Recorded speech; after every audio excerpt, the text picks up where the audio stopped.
To explain better my experience from Mexico to Ireland, I have to talk a little bit about Mexico. I come from San Luis Potosí, right in the center of Mexico, which is popular because it has the shape of a Scottish Terrier, which make it easy to notice.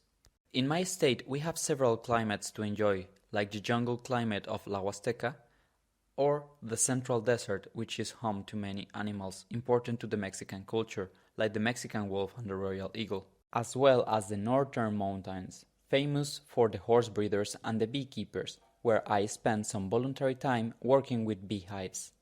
Now I can better describe my experience traveling from Mexico to Ireland during a pandemic. My wife and I arrived to Dublin on a rainy day of August, after a flight with only 12 passengers. Quickly we encountered our first challenge, the Irish English, where we spent 30 minutes trying to talk with our taxi driver. We spent 2 weeks of complete isolation due to the pandemic. We depleted all our resources of board games, Netflix series and social media. We even tried our luck with local new ingredients and made some good meals. Others gave us interesting results. On my first day of work with Ashland, Dublin morning greeted me with a beautiful sight. Thankfully, I didn't get lost using public transport. On October, I spent my first Dublin birthday during a pandemic, but my lovely wife made a special and personal celebration to me. It was a very special birthday.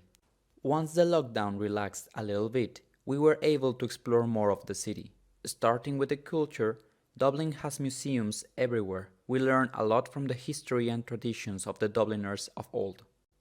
Close to our home, we have Dublin's biggest park, named Phoenix Park, where we were able to spend time walking around and sightseeing the famous deers of Dublin.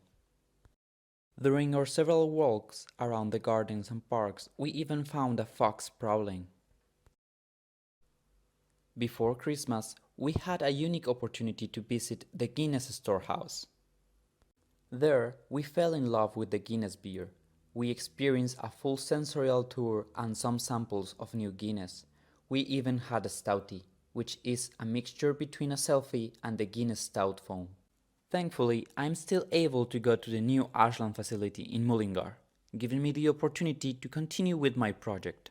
But most importantly, giving me the time to know better my supervisors and colleagues. All of them have been very helpful and advised me since day one.